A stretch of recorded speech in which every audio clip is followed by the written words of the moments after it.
ભાવનગરમાં શ્રી શિશુવિહાર સંસ્થામાં મોરારી બાપુની વિશેષ ઉપસ્થિતિમાં યોજાયો શ્રી માનભાઈ ભટ્ટ નાગરિક સન્માન કાર્યક્રમ।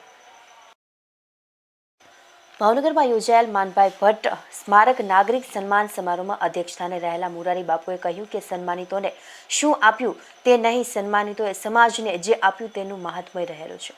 ભાવનગરની જાણીતી સેવા સંસ્થા શિશુવિહારમાં યોજાયેલ આ સમારોહમાં મોરારી બાપુના અધ્યક્ષસ્થાને જીતેન્દ્રભાઈ રાવલ, વસંતભાઈ ગઢવી, સોનલબેન પારીખનું સન્માન કરવામાં આવ્યું હતું। આ સન્માનમાં નરેશચંદ્ર વેદ નાદુરસ્ત તબિયતના કારણે ઉપસ્થિત રહી શક્યા ન હતા। મોરારી બાપુએ કહ્યું કે આવા ઉમદા સમારોહમાં સન્માનિતોને શું આપ્યું તે નહીં, પરંતુ સન્માનિતોએ સમાજને જે પોતાનું પ્રદાન આપ્યું છે તેનું મહાત્મય રહેલું છે।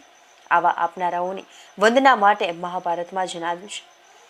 મોરારી બાપુએ ભારપૂર્વક કહ્યું કે પ્રયોગ ખૂબ થયા, હવે પ્રયાગ માટે સંગમ નિર્માણ જરૂરી છે, અર્થાત સમાજ હવે સમન્વય સાથે કલ્યાણ માટે એક થતો રહેવો જોઈએ।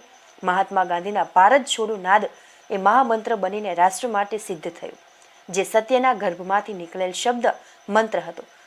માનદાદાના સ્મરણ સાથે કહ્યું કે દેશને તેજ અને ભેજ બંને જરૂરી છે।